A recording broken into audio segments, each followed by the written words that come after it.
राम भैया, भैया कहाँ हैं आप? भरत, राम भैया। भरत, भरत, चलो चलो। तुम्हारी माता कैकेयी कब से तुम्हारी प्रतीक्षा कर रही है। आओ चलो। अब एक बार मैं राम भैया से मिल लूं, उसके पश्चात माता से भी मिल लूंगा। मिल लेना राम से। जानते हो ना भरत, पुत्र पर पहला अधिकार माता का होता है। हाँ, कैकेयी कब से तरस रही है तुमसे मिलने के लिए। पहले पहले उससे जाके मिलो। हाँ, हाँ, लाओ दो, जाओ जाओ भरत जी। हाँ, हाँ।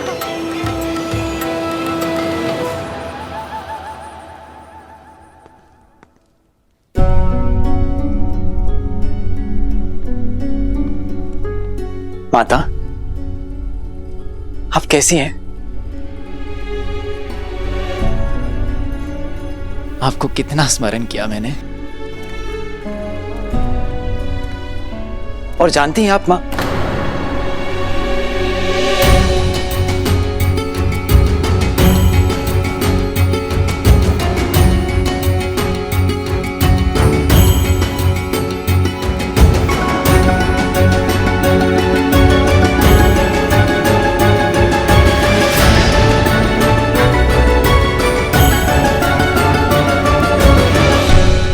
माता,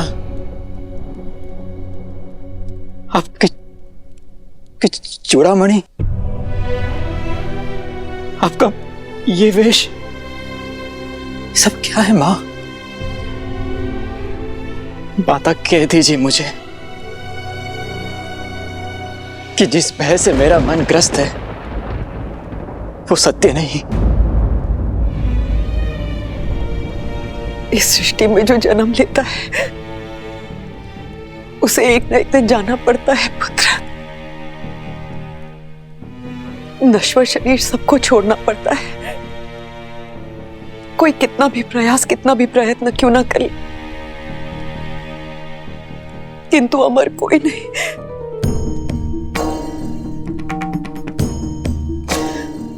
आप मुझे स्पष्ट सत्य कहिए मां। तुम्हारे पिताश्री महाराज दशरथ ये सत्य यथार्थ कर हमें सदैव के लिए छोड़कर चले गए।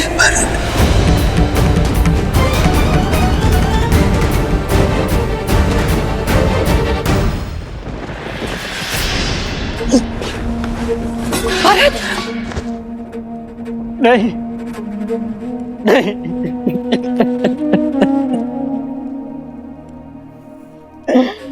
यह संभव है, यह संभव है।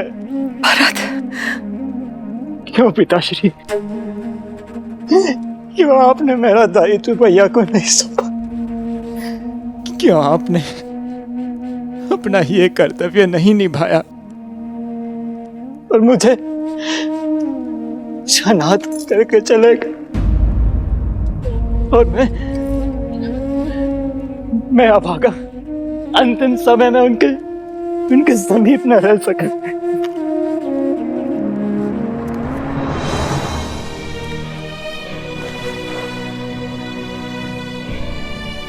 रघुकुल के कुमार हो तुम, एक योद्धा हो, एक वीर पुरुष को यूं आंसू बहाना शोभा नहीं देता।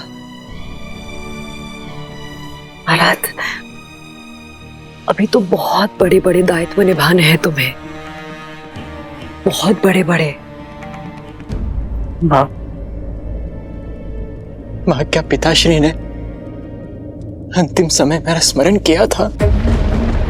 उन्हें प्राण त्यागने से पहले उन्होंने मेरा नाम पुकारा था क्या? बताइए ना मां, बताइए ना। अवश्य ही पुकारा होगा। उससे बहुत स्नेह करते थे वो। तुम्हारे पिता की स्नेह की डोर सिर्फ राम से जुड़ी थी। अपनी अंतिम श्वास तक राम का ही स्मरण करते रहे। राम नाम रटते रटते अपने प्राण तक त्याग दिए उन्होंने। क्या? भैया का स्मरण करते हुए अपने प्राण त्याग दिए? अर्थात भैया भी यहां नहीं थे। मां भैया कहां थे? मैंने पूछा मां भैया कहां हैं?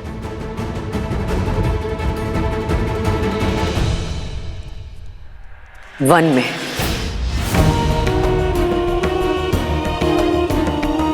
क्या? वन में? किंतु क्यों? अयोध्या में ये सब चल क्या रहा है? ऐसा भी क्या कार्य आ गया था जो राम भैया भी पिताश्री के अंतिम समय में पहुंच नहीं पाए? मैं कैसे यहां तक आ गया हूं, भैया वन में है। क्यों मां? रघुकुल की रीत का बीड़ा उठा रहे हैं तुम्हारे राम भैया। अपने पिताश्री के दिए वचनों को पूर्ण कर रहे हैं। वचन? कैसे वचन मां? तुम्हारे पिता ने 2 वर दिए थे, राम को 14 वर्ष का वनवास, और तुम्हें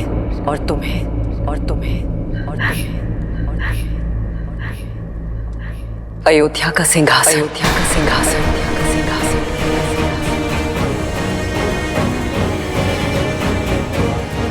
तुम अयोध्या के कुमार अर्थात अयोध्या के भावी राजा घोषित किए गए हो भरत। अयोध्या का भावी राजा।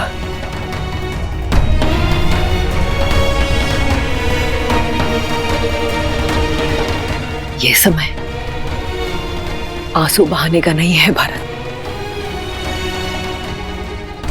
एक वीर राजा की भांति अपने दायित्व निभाने का है।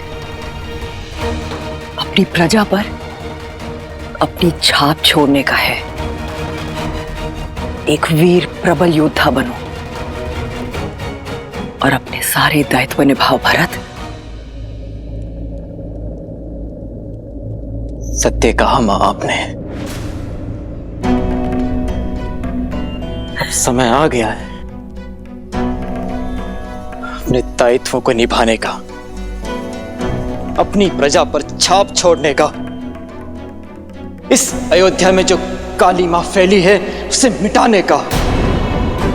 इस राजमहल में जो कुचक्र रचा गया है उसे कुचलने का।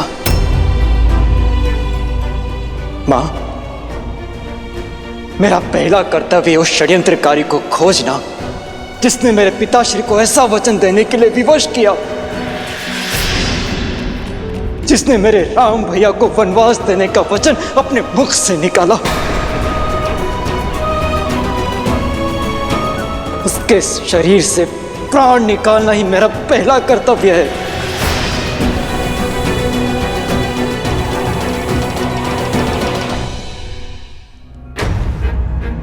सौगंध है मुझे अपनी अयोध्या की और अपने राम भैया की।